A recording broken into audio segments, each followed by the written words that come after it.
संख्या 27 पे जो बोलने का मौका दिया उसके लिए बहुत बहुत धन्यवाद।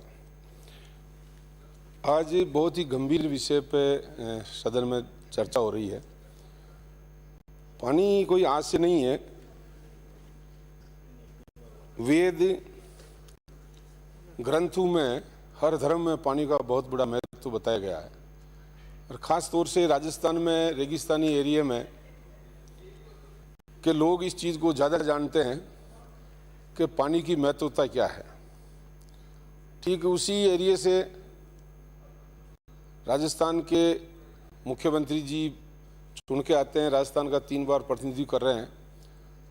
तो वहाँ के लोग जितने भी सदन में सदस्य आए हुए जो जानते हैं इन चीज़ों को, और मुख्यमंत्री से वो चीज़ छुपी हुई नहीं है कि पानी को रेगिस्तान के लोग किस तरह अवेरते थे, किस तरह अवेयरनेस थी उनकी। उन चीज़ों को ध्यान में रखते हुए उन्होंने जब जब भी राजस्थान को आगे बढ़ाने का मौका मिला, पानी के बारे में विशेष प्रावधान वृद्ध योजनाएं बनाकर जो सोर्स थे उन सोर्सों को रिचार्ज करने की भी ऐसी ऐसी योजनाएं बनाई। और ख़ास तौर से रहीम ने तो कहा था, रहीमन पानी राखिए बिन पानी सब सून, मुझे नहीं दिक्कत। पानी गए न उबरे मोती मानस चून। 11 बजे तक नहीं। ये आज ही नहीं, अपने ग्रंथों में ये चीजें कही है। अर्थात पानी मनुष्य के जीवन का एक बहुत ही जरूरी समझे या स्रोत है। इसके बिना जीवन की कल्पना भी नहीं की जा सकती है। ऐसे समय में हम सब लोग इस चीज़ों को ध्यान में रखते हुए आगे बढ़ रहे हैं। आज प्राकृतिक वस्तुओं में जल महत्वपूर्ण है। इसके बगैर कोई भी चीज़ संभव नहीं हो सकती है। जहाँ कई ऐसे स्थान राजस्थान में जो डार्क जोन घोषित भी हुए हैं, सरकार के अथक प्रयासों से जो सरकार है जिस समय रही, चाहे भारत सरकार हो राज्य सरकार, उन्होंने रिचार्ज के लिए कृषि विभाग के माध्यम से हो, वाटर शेड के माध्यम से पानी का रिचार्ज करने की कई ऐसे संसाधन डेवलप किए हैं, ऐसे बनाए हैं जिसे रिचार्ज भी बढ़ा है। और आज पिछले टाइम से ही कुछ ऐसे सोर्स हैं जो 12मासी नदियाँ, जो तालाब हमेशा बारिश होती है, नदियाँ बहती हैं, उनसे कई ऐसी योजनाएं बनी, चाहे बिशलपुरी योजना हो, चंबल जैसी योजना हो, हिमाचल का पानी राजस्थान में आ रहा, गंग नहर, इंदिरा गांधी नहर जैसी योजनाएं आज राजस्थान में आ रही हैं। इन सब के पीछे आज प्रकृति का बहुत बड़ा योगदान है। लेकिन आज अंधाधुंध जो बरसात होने के लिए प्रकृति की जहाँ आवश्यकता है, वृक्षावली की जहाँ आवश्यकता है, उस वृक्षावली को अंधाधुंध काटा जा रहा है। इसकी वजह से आज अपने जो परमानेंट जो प्रकृति के सोर्स हैं वो धीरे धीरे सूखते जा रहे हैं। अपन निर्भर उस पर होते आ रहे हैं, सरकार के भरोसे आ रहे हैं। लेकिन जब तक इसमें अवेयरनेस के लिए प्राकृतिक जितने भी संसाधन हैं उनको रिचार्ज करने का काम नहीं करेगी सरकार, तो पूरी तरीके से आने वाले समय में भयंकर स्थिति उत्पन्न हो जाएगी। आज भले ही बड़ी वृहद परियोजनाओं के माध्यम से कुछ समय के लिए तो हम योजनाएं बनाकर लोगों का पेट भर रहे हैं, पानी की प्यास बुझा रहे हैं, लेकिन आने वाले समय में इसकी बहुत बड़ी दिक्कत होने वाली है। इसलिए अंधाधुंध कटाई को रोकने के साथ साथ ही रिचार्ज जैसी योजनाएं भी करें तो राजस्थान का जो गहराता जल संकट है वो इससे रुक पाएगा। मैं इन चीज़ों के साथ ही जब आज़ादी के बाद मैं भीलवाड़ा ज़िले पर जाना चाहूँगा। ऐसी ऐसी योजनाएं आज़ादी के बाद बनी जिसमें मेजा एक बहुत बड़ा स्रोत था कि भीलवाड़ा शहर की पानी भी बुझे, वहाँ के किसानों की फसल की पिलाई भी हो। लेकिन उस बांध के अंदर पानी की धीरे धीरे आवक कम हुई।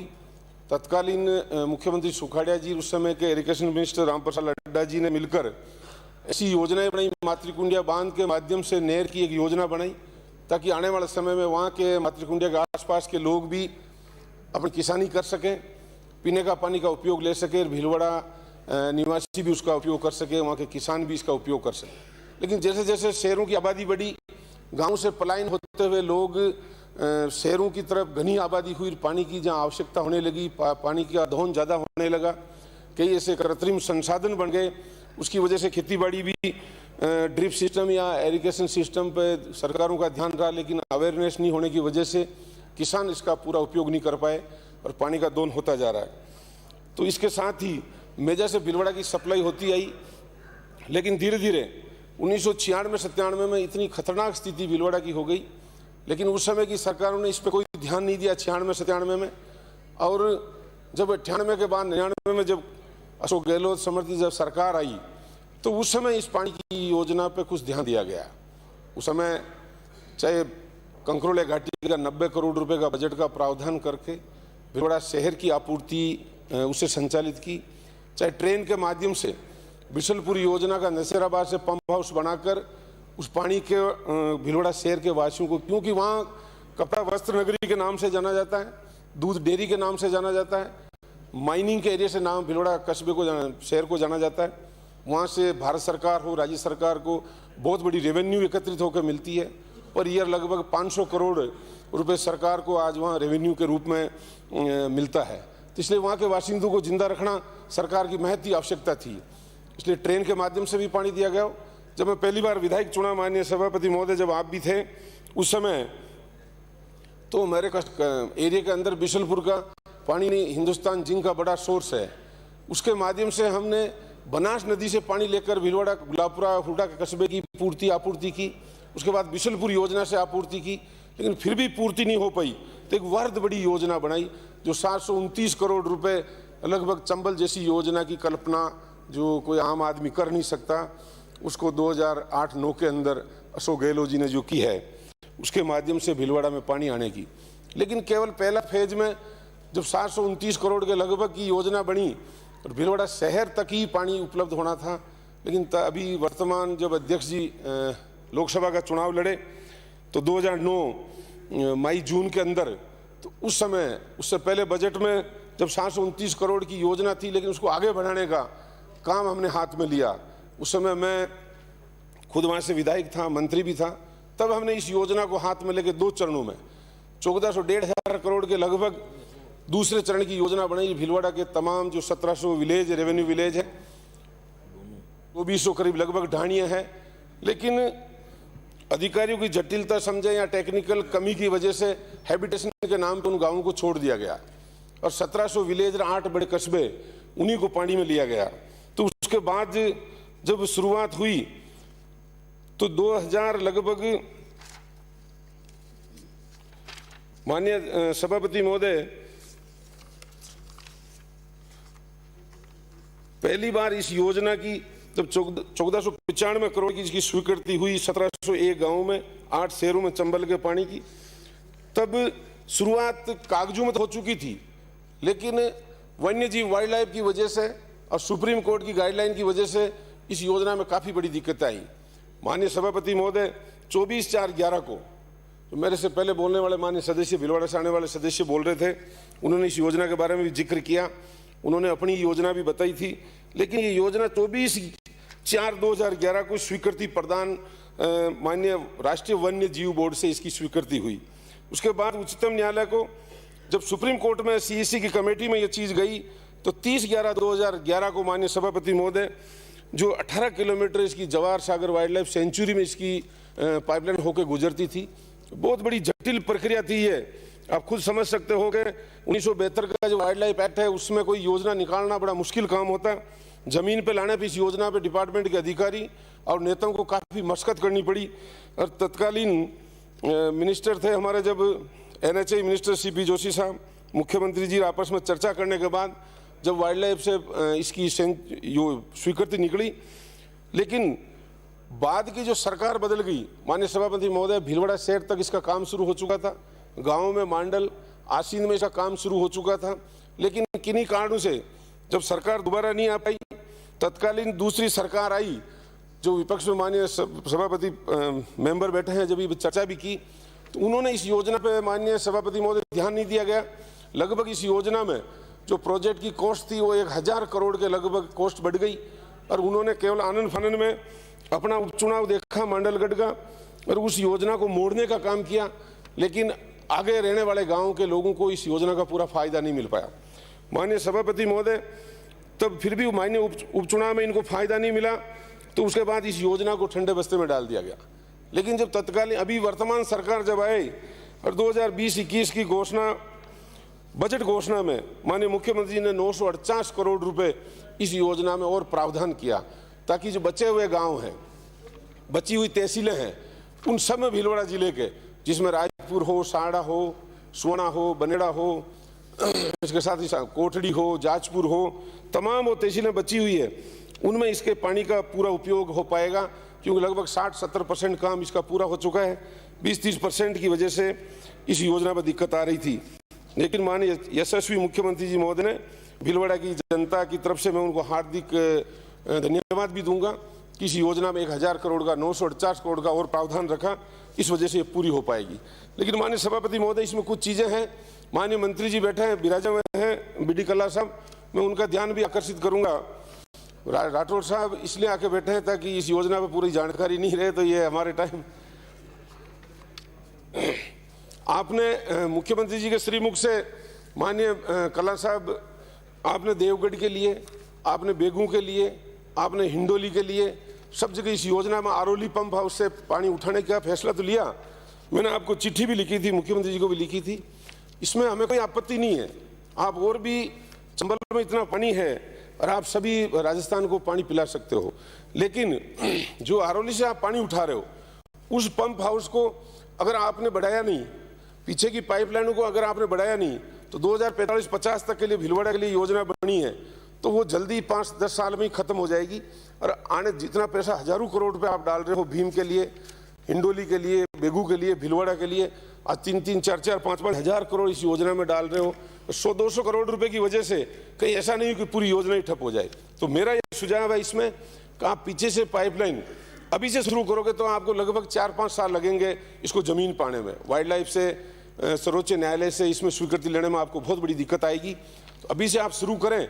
माननीय गिलेरी में अधिकारी बैठे हैं, वो इस पर ध्यान देंगे, आपके निर्देशों के पूरी पालना करेंगे, तो निश्चित रूप से ये योजना एक बहुत बड़ी वरदान साबित होगी। इसके साथ ही जल जीवन मिशन, जो पहले मेरे से बोलने वाले माननीय विधायक जी भी कह रहे थे कि भारत सरकार की महत योजना, सरकारें आती जाती रहती है।